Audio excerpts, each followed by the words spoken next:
네, 오늘 같이 말씀 보겠습니다. 오늘 금요기도에 나라를 위한 기도라는 제목으로 말씀 같이 나누겠습니다. 오늘 이 시간은 시편 두 편을 함께 보려고 합니다. 82편, 83편 두 편을 같이 보려고 합니다. 오늘 금요일 우리가 읽을 시편이 81편부터 85편인데 그 중에서 이제 두 편을 보는 것입니다. 어제 목요일 새벽 나눔 시간에 제가 시편 3권에 대해서 잠깐 얘기를 드렸습니다. 제 3권에는 공동체의 탄식시가 많다라고 말씀을 좀 드렸어요. 이스라엘 나라의 역사적인 배경을 갖고 기도하는 시가 많다라고 또 말씀을 드렸습니다. 오늘 우리가 볼 말씀도 나라를 위한 기도 내용입니다. 82편, 83편이 둘 다 나라를 위한 내용인데 그 기도하는 주제는 조금 다릅니다. 이 시편들을 활용해서 우리가 나라를 위해서 기도하면 좋은데 오늘 우리나라 상황에서 두 본문의 주제가 모두 적절한 것 같아서 같이 한번 보면서 기도의 제목들을 나눌 수 있으면 좋겠습니다. 먼저 82편입니다. 82편은 재판관들에게 말씀하는 내용이에요. 하나님께서 하늘의 모임에서 회의를 진행하십니다. 하나님께서 재판관들에게 말씀하십니다. 하늘에서 하나님께서 이 땅의 재판관들에게 말씀하고 계신다라는 것입니다. 너 어떻게 말씀을 하시냐?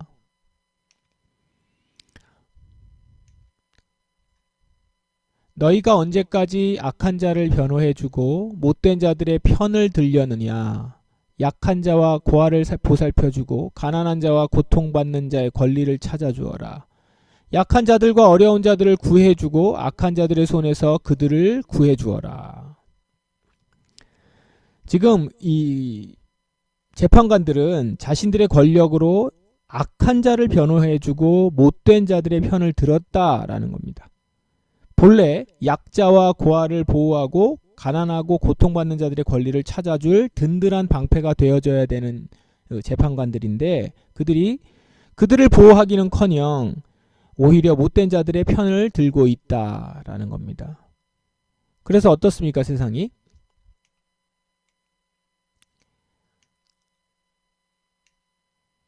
네, 하나 더 누르면 어떨까요? 네, 예. 너희는 무지하며 분별력도 없이 어둠 속을 헤매고 다니는구나. 그러니 세상이 온통 흔들릴 수밖에 없지. 그러니까 무지하며 분별력 없이 어둠 속을 헤매고 다녀서 재판관들이 그러고 있으니까 세상이 온통 흔들릴 수밖에 없다라는 것이죠. 자신의 권력을 가지고 이렇게 행동할 때 세상은 흔들릴 수밖에 없는 굉장히 위태한 상황이 된다라는 겁니다. 그런데 이 재판관들은 근본적으로 이렇게 생각을 합니다. 내 말을 들어라. 너희는 신들이며 지극히 높은 분의 아들들이다 라고 하였으나, 그러니까 너희들이 그렇게 생각한다는 거죠. 자신들은 근본적으로 신의 아들이고 지극히 높은 분의 아들이다. 즉 일반 사람들하고는 다른 신분의 사람이다 이렇게 생각한다는 겁니다. 근본적으로 내가 신분이 다르다. 그런데 이에 대해서 하나님은 뭐라고 말씀하십니까? 너희는 보통 사람들처럼 똑같이 죽을 것이다. 여느 지도자와 다를 바 없이 죽게 될 것이다. 다르지 않다는 거죠. 똑같은 인간이다라는 겁니다. 다른 지도자와 다르지 않다. 너희도 똑같이 죽는다. 이들의 신분과 권력이 특별한 자격이 있어서 갖게 된 게 아니다라는 것입니다. 다르지 않다는 것이죠. 지금 너희들이 갖고 있는 것은 특권의식인데 나 여호와는 너희에게 그런 특권을 부여하지 않았다 라고 말하는 것입니다. 이 말씀을 이렇게 하나님이 지금 재판관들에게 재판하면서 말씀하는 얘기를 시인이 지금 듣고 있는 겁니다.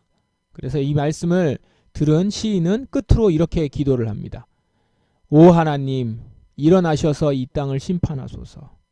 이는 모든 나라가 다 주의 것이기 때문입니다. 이렇게 기도하거든요. 주의 다스림, 이 땅에 진정한 주의 다스림이 있을 때 먼저 일어날 심판은 재판관들에 대한 심판이겠죠. 오 하나님, 일어나셔서 이 땅을 심판하소서. 누굴 먼저 심판하실까요? 지금 얘기한 재판관들일 것입니다. 그들의 어그러진 재판, 공동체의 재판관으로 세우신 하나님의 뜻을 저버리고 특권의식에 사로잡혀서 자기에게 좋은 대로 악을 따라 재판했던 것 먼저 심판받을 것입니다.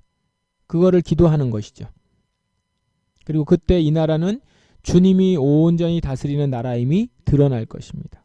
다시 말해 주님이 다스리는 나라에서는 불의한 재판관이 먼저 심판받을 것이고 공정한 재판이 이루어지고 공정한 판단이 이루어지는 것으로 주의 나라가 시작되는 것이죠. 그래서 심판이라는 얘기가 나오잖아요. 그 심판은 뭡니까? 공정한 나라가 된다는 거죠. 공정한 심판이 공정한 재판관을 통해서 이루어지면서 주의 나라가 임하거든요. 그렇게 되는 것입니다. 오늘 시편 82편 짧은 본문인데요. 이 본문을 여러분 묵상하다 보면 한 공동체의 국가 공동체죠. 보통 국가 공동체 재판관이 얼마나 중요한지를 알 수 있습니다. 하나님께서 재판관의 중요함을 알고 계시고 그걸 보고 계신다는 거예요. 그래서 하늘에서부터 그 재판관에게 이야기하고 있는 겁니다. 그리고 재판관들이 자신의 역할을 다하지 않을 때 그들은 최고 재판관이신 하나님께 심판받습니다. 그러므로 우리는 이 상황을 보고 이 시를 낭독하면서 재판관을 위해서 기도할 수 있고 또한 나라를 위해서 기도할 때 재판관을 주목해 보면서 기도할 수 있는 것이죠. 우리가 이 82편을 가지고 우리나라를 위해서 기도할 때 한번 적용을 해 보십시다. 현재 우리나라 대한민국에 가장 시급하게 개혁해야 할 과제 중 하나가 사법개혁 아닙니까? 검찰개혁에 가려져서 우리가 지금 간과했는데 최근 사법개혁이 매우 중요하다는 것이 이제 드러났습니다. 현재 친위 쿠데타를 일으킨 내란범을 구속해서 풀어줬었고 내란의 중요 피의자들의 구속영장을 지금도 기각시키고 있는 등 범죄자들의 편을 들고 있는 면들이 계속 있죠. 사실 이런 비뚤어진 재판에 대한 뉴스를 우리는 사실 이전에도 자주 접해왔습니다. 나하고 직접적인 관련이 없다고 생각해서 그냥 흘려 넘어갔었지 많이 접해왔어요. 고위공직자의 성접대 파문에 고화질 영상 증거까지 있는데 얼굴까지 다 나왔음에도 무죄가 나왔었죠. 국회의원 아들이 퇴직금 명목으로 50억을 받았어요. 그런데 그걸 뇌물로 보지 않는다고 판단했습니다. 회계부정, 자본시장법 위반 이런 것들로 그 액수가 수십 수백억 단위가 되는데도 재벌 총수가 사회적 공헌이 있고 어쩌고 뭐 이러면서 가벼운 처벌이나 아니면 아예 무죄가 선고되는 예들을 우리는 종종 봅니다. 반면에 버스기사가 회사 공금, 회사 요금으로 낸 것 중에 800원으로 커피를 마신 것으로 해고가 됐었는데 그것에 대해서 정당하다는 유죄 선고가 나왔었죠. 이렇게 권력이 없고 돈이 없는 서민들에 대한 재판은 가혹하게 처벌되는 경우가 많았고 권력이 있고 또 권력 편에 붙어 있고 돈이 많고 여러 가지가 연결이 되어 있는 사람들에 대해서는 무죄가 판단이 된다거나 그래서 우리 안에서 유전무죄, 무전유죄라고 하는 그런 말이 나올 정도로 우리 안에 그것들이 굉장히 팽배해 있었습니다. 그만큼 이전부터 지금까지 이 재판관의 문제가 계속 있어 왔는데 이번 내란 상황의 사태에 있어서 이게 전 국민적인 문제가 되면서 그 사법개혁에 대한 필요가 우리 안에 이렇게 대두가 된 것이죠. 근데 오늘 한번 이 말씀을 가지고 한번 같이 보십시다. 오늘날 우리 지금 나라에도 있는 이 재판관들에 대해서 이 82편에 말씀하시는 하나님께서 우리에게는 어떻게 얘기하실까? 이들에 대해서는 하나님이 뭐라고 얘기하시겠습니까? 마찬가지로 같이 얘기하시지 않을까요? 너희가 언제까지 악한 자를 변호해주고 못된 자들의 편을 들려 하느냐. 약한 자들과 어려운 자들을 구해주고 악한 자들의 손에서 그들을 구해주어라. 이렇게 말씀하시겠죠. 우리 재판관들을 향해서도 이렇게 말씀하실 것입니다. 우리는 지금 여전히 내란을 일으킨 자들이 혹시 풀려날지도 모른다는 무죄가 되거나 기각이 되거나 이래서 풀려날지도 모른다는 이 어이없는 걱정을 해야 되는 상황이 놓여 있는 겁니다. 지금 그렇죠? 그래서 지금 82편 5절처럼 너희는 무지하며 분별력도 없이 어둠 속을 헤매어 다니는구나. 그러니 세상이 흔들릴 수밖에 없지. 이런 상황인 거죠. 분별력 없음 때문에 그렇게 판단하는 재판관들 때문에 나라가 흔들리고 있고 온통 흔들리는 마음이죠. 사법개혁의 목소리가 나오는 요즘에 재판관들이 어떤 태도를 보입니까? 자신들은 마치 특별한 사람들이고 매우 지체 높은 신분의 사람들인 것냥 이렇게 생각하죠. 그렇게 생각하는 것 같이 태도를 보입니다.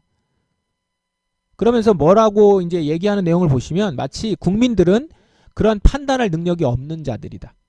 그래서 자신들의 판단이 여전히 옳다. 우리가 어련히 알아서 다 할까. 이런 생각을 갖고 있는 것 같아요. 이건 어떻습니까? 오늘 하나님이 지적하시듯이 자신들은 신의 아들들이고 지극히 높은 분의 아들들처럼 그렇게 느끼는 것 같아요. 자신들이 그렇게 생각하는 것 같아요. 이제 이들에게 알려줄 필요가 있는 것이죠. 너희는 보통 사람들처럼 똑같이 죽을 것이다. 여느 지도자와 다를 바 없이 죽게 될 것이다. 똑같은 인간이고 똑같이 판단받고 똑같이 심판받을 사람이다 라는 겁니다. 오늘 우리는 그래서 이제 이렇게 기도하는 것이죠. 주님, 오 하나님, 이제 일어나셔서 저 악한 자를 변호하고 못된 자를 편을 드는 자들을 심판하소서. 그리고 정말 약한 자와 고아를 보살펴주고 가난한 자와 고통받는 자의 권리를 찾아주고 악한 자들의 손에서 그들을 구해주는 재판관들이 세워지게 해주셔서 이 흔들리는 나라가 안정되게 만들어주소서. 우리는 이 82편의 기도를 우리나라의 기도로 이렇게 기도할 수 있는 것입니다. 기도해야 되는 것이죠. 그리고 또 이렇게 기도죠. 주님의 손에 자신이 1차로 재판받을 수 있는 대상임을 기억하면서 두렵고 떨리는 겸손한 마음으로 재판에 임하는 재판관들이 세워지게 하소서. 이렇게 기도하며 진정 사법개혁이 이루어지기를 우리가 같이 기도했으면 좋겠습니다. 시편 83편도 잠깐 보겠습니다. 오 하나님 더 이상 침묵하지 마소서. 오 하나님 더 이상 잠잠히 있거나 가만히 있지 마소서. 보십시오. 주의 원수들이 소리 높여 떠들고 주의 적들이 머리를 치켜들고 있습니다. 그들은 주의 백성들을 죽이려고 계획하고 있습니다. 주께서 사랑하시는 사람들을 해치려고 음모를 꾸미고 있습니다. 지금 이스라엘 백성을 괴롭히는 적들이 공격을 해오고 있는 중입니다. 근데 그들은 어떻게 말하냐면 이렇게 말해요. 자, 저 나라를 완전히 쳐부수자. 이스라엘이라는 이름마저 기억하지 못하도록 만들자. 이렇게 외치면서 쳐들어옵니다. 군사적 위기에 빠진 상황이에요. 외부의 강한 적들이 이스라엘을 무너뜨리려고 합니다. 오늘 적지는 않았는데 12절에 보면 하나님의 목장들을 빼앗아 우리 것으로 만들자 이렇게 외쳐요. 그러면서 여러 민족들이 연합하기도 하고 공격을 해옵니다. 이런 상황에서 시인이 어떻게 기도합니까? 오 하나님, 오 나의 하나님, 그들을 바람에 날아가는 잡초 같게 하시고 지푸라기 같게 하소서. 숲을 사르는 무서운 불길같이 산 위로 번져가는 불꽃같이 주의 폭풍으로 그들을 쫓아내시고 주의 돌풍으로 그들을 두렵게 하소서. 주님의 다스림을 받는 백성들을 지키시기를 하나님의 것을 빼앗겠다고 외치는 이들을 바람에 날아가는 잡초같이 지푸라기같이 흩날려 버려달라고 기도하고 있습니다. 그래서 18절 주의 이름이 여호와이신 줄을 그들이 알게 하여 주시고 주만이 온 세상에서 가장 높으신 분임을 알게 하소서. 이렇게 되기를 기도하고 있습니다. 83편은 조금 긴데요. 이렇게 짧게 잠깐 본 것입니다. 이 83편을 보면서 우리는 우리나라에 처한 대외적인 상황을 놓고 기도할 수 있습니다. 현재 대한민국은 미국과의 관세 협상에 지금 나서고 있는데 어려움을 겪고 있죠. 상식적이지 않은 미국 지도자로 인해서 많은 나라들이 곤혹을 치르고 있는 중입니다. 지금 미국은 예전의 미국이 아닙니다. 공동체 의식, 인류애 이런 것들은 전혀 없고 이제껏 모범적으로 보여왔던 여러 정책들, 이민 정책이라든지 원조, 파병 정책 등에 대해서 관대함은 온데간데 없이 사라졌습니다. 심지어 기후위기는 조작된 거짓 뉴스고 지금 이민 정책을 펼치고 있는 다른 나라들은 재앙을 맞을 것이다. 이렇게 저주까지 합니다. 오직 자신들의 이익 추구에만 혈안이 되어 있고 자신들만이 위대하다는 교만한 생각에 사로잡혀 있습니다. 그런 탐욕으로 우리와 경제, 외교, 군사 협상들을 지금 하려고 하는 것이죠. 그 내용들을 보면 거의 강탈 수준의 요구죠. 그렇게 우리는 그 요구를 다 맞춰주다가는 나라가 망할 지경에 있는 그런 일입니다. 힘을 이용해서 부당한 요구들을 계속 해나가고 있는 것이죠. 바로 83편에 묘사하는 그런 모습입니다. 12절이 이렇게 되어 있습니다. 그들은 건방지게 말하던 자들이었습니다. 하나님의 목장들을 빼앗아 우리의 것으로 만들자. 이렇게 말하는 자들인 거예요. 이들을 보면서 우리가 해야 될 기도가 무엇입니까? 오 주님, 그들을 바람에 날아가는 잡초 같게 하시고 지푸라기 같게 하소서. 물론 우리나라가 이스라엘처럼 신앙으로 세워진 나라는 아닙니다. 하지만 분명 하나님의 다스림이 미치고 그 말씀의 정신, 공의로움과 정의로움과 함께 살아가는 세상 등 하나님 나라 정신이 담겨있는 그 다스림이 있는 나라입니다. 최근 민주주의를 회복하고 서로 함께 살아가야 한다는 정신을 앞세워서 위기를 극복하자고 하고 있지 않습니까? 지도자가 앞장서서 공동체 의식을 주장하고 있고 기후위기에 함께 대처하고 나라가 상생하는 협력관계를 가져야 한다고 주장하고 있습니다. 그러므로 우리는 이런 우리나라의 방향이 훼손되지 않도록 이를 방해하는 악한 방향의 외세를 바라보며 이렇게 기도할 수 있다는 것이죠. 오 주님, 그들을 바람에 날아가는 잡초 같게 하시고 지푸라기 같게 하소서. 그들의 교만함과 하나님 두려운 줄 모르는 오만함은 심판받을 대상입니다. 하나님이 축복해 주셨다는 말로 자신들을 위대한 국가라 주장하는 것 또한 하나님의 두려우신 손길이 필요한 일인 것입니다. 오늘 우리 82편, 83편 이 시편을 보면서 우리는 각각 우리나라를 위해서 이렇게 기도할 수 있습니다. 먼저 구분을 하면 82편은 나라의 대내적으로 드리는 기도고요. 83편은 나라의 대외적인 상황을 놓고 드리는 기도다. 이렇게 좀 구분할 수 있고요. 그리고 이 현재 대내외적으로 어려움과 위기 상황을 겪고 있는 이때에 우리는 이 상황이 하나님이 일하실 기회가 되기를 우리는 이것을 놓고 이제 기도하는 것입니다. 대내적으로는 나라가 안정되고 그 일의 기준이 될 재판을 담당하는 사법부의 재판관들이 온전한 법정신과 하나님 앞에서의 양심에 입각하여 재판을 하므로 모든 국민이 최소한의 권리를 빼앗기지 않고 공정한 판단을 받을 수 있는 권리를 가질 수 있도록 재판관들이 겸손하게 자신들의 일을 감당하도록 우리 기도하십시다. 그들이 주님을 두려워하고 국민을 무서워할 수 있는 겸손한 재판관이 되기를 기도하십시다. 또 대외적으로는 대외 무역 협상이 원만히 해결되고 외교적인 문제들이 상식과 합리적인 선에서 풀어나가져서 그들 마음대로 휘저어지는 그런 관계가 아니라 주권 국가로서 하나님 나라의 가치를 살려 서고자 하는 대한민국의 정신이 보호받을 수 있도록 기도합시다. 자신들이 최고라고 주장하는 나라들의 지도자들을 겸손하게 하시고 교만한 자들은 이 땅에서 바람에 날아가는 잡초처럼 심판받게 되기를 기도하십시다. 그래서 이 땅에 주의 이름이 여호와이신 줄 알게 해주시고 주만이 온 세상에서 가장 높으신 분임을 알게 되기를 주님의 이름으로 축원합니다. 우리 함께 기도하겠습니다. 이 시간 이 82편과 83편의 말씀을 의지하여서 여기 있는 기도 제목을 가지고 우리 주님 앞에 나아가 이 나라를 위해서 다 같이 기도하겠습니다.